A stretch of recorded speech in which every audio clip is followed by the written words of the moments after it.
Hello friends, welcome to business grow में आपका एक बार फिर से वार्म वेलकम है। तो फ्रेंड्स, पिछली वीडियो के अंदर हमने देखा था कि रियल इस्टेट का बिजनेस क्या है और इस वीडियो में हम जानेंगे रियल इस्टेट का बिजनेस आप कैसे शुरू कर सकते हो। रियल इस्टेट बिजनेस शुरू करने के लिए एंटरप्रेन्योर को बहुत सारे काम करने पड़ सकते हैं। इसके लिए आपके पास लोगों को विश्वास में लेने का स्किल और बहुत सारे टाइम की ज़रूरत पड़ सकती है। हालांकि अलग अलग प्रकार के रियल इस्टेट से जुड़े बिजनेस शुरू करने के लिए अलग अलग योग्यताएं, प्रक्रियाएं एवं अलग अलग निवेश की आवश्यकता हो सकती है, लेकिन हम यहाँ पर रियल इस्टेट एजेंट के रूप में काम करके रियल इस्टेट बिजनेस को कैसे किया जाता है इस बारे में बात कर रहे हैं।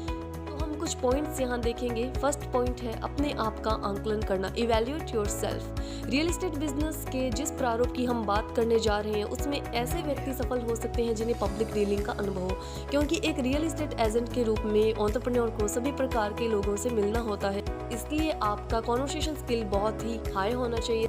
साथ में आप अपनी बात को प्रभावी ढंग से रखने वाले होने चाहिए, क्योंकि प्रॉपर्टी खरीदवाने एवं बिकवाने के लिए लोगों को विश्वसनीय व्यक्ति की ही आवश्यकता होती है। इसलिए रियल एस्टेट बिजनेस शुरू करने से पहले आपको अपनी ताकत एवं कमियों का आंकलन कर लेना चाहिए।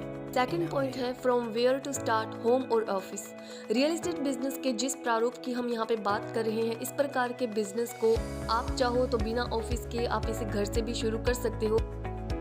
इसके लिए आपको ये डिसीजन करना होगा कि आप इसे घर से स्टार्ट करना चाहते हैं या ऑफिस से स्टार्ट करना चाहते हैं। थर्ड पॉइंट है रेरा के अंतर्गत रियल एस्टेट एजेंट का लाइसेंस। अब यदि रियल एस्टेट बिजनेस करने वाले पर्सन ने ये निर्णय ले ही लिया हो कि वह इस व्यापार को कहां से ऑपरेट करेगा, तो उसका अगला कदम होगा रियल एजेंट लाइसेंस के लिए अप्लाई करना। मई 2017 से पहले इस तरह का बिजनेस करने के लिए लाइसेंस के लिए कोई कानून नहीं था, लेकिन 1 मई 2017 से रेरा के अंतर्गत यानी रियल इस्टेट रेगुलेटरी अथॉरिटी अधिनियम लागू होने के बाद इसके अंतर्गत रियल इस्टेट एजेंट का रजिस्ट्रेशन किया जा सकता है।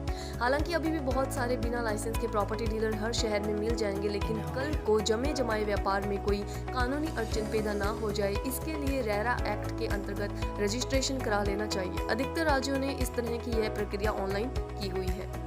फोर्थ पॉइंट है ऐसे लोगों की तलाश जो खुद की प्रॉपर्टी बेचना चाहते हो। क्योंकि आप लाइसेंसधारी एजेंट बन गए हो, तो आपका लक्ष्य ओनली ऐसे लोगों को ढूंढना है जो अपनी प्रॉपर्टी, घर, जमीन, मकान, दुकान इत्यादि बेचने के इच्छुक हो। क्योंकि रियल एस्टेट बिजनेस के इस प्रारूप में एंटरप्रेन्योर की भूमिका एक एजेंट की है, इसलिए उसने दूसरों की प्रॉपर्टी को दूसरों को बेचकर ही अपनी कमाई करनी है।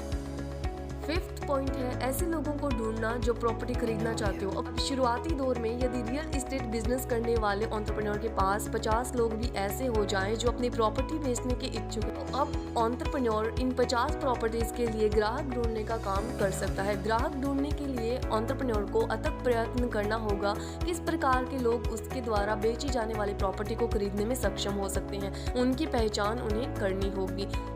सिक्स्थ पॉइंट है जितने ज़्यादा ग्राहक उतनी ज़्यादा कमाई। जहां तक रियल एस्टेट बिजनेस से होने वाली कमाई का सवाल है, देन एंटरप्रेन्योर को इस बात का ध्यान रखना चाहिए कि एक डील पर एंटरप्रेन्योर 35,000 से 1 लाख रुपए तक की कमाई कर सकता है। यह सब एंटरप्रेन्योर की कन्वर्सेशन स्किल पर डिपेंड करता है कि वो ग्राहकों को कितना ज़्यादा अपनी बातों से प्रभावित करता है, और साथ में इस बात पर भी निर्भर करता है कि सेलर उस प्रॉपर्टी को कितनी आपातकाल के कारण बेचना चाह रहा है, क्योंकि आपातकाल में वह अपनी प्रॉपर्टी सस्ते दामों पर भी बेच सकता है, जिससे एंटरप्रेन्योर की कमीशन में बढ़ोतरी हो सकती है। देन फ्रेंड्स, इन कुछ टिप्स का सहारा लेकर आप अपनी रियल एस्टेट का बिजनेस शुरू कर सकते हैं। अगर वीडियो अच्छी लगी तो वीडियो को लाइक कीजिए, सब्सक्राइब कीजिए एंड बेल आइकन को प्रेस करना ना भूलिए, ताकि आने वाली हर वीडियो की नोटिफिकेशन आपके पास आते रहे। Thank you for watching.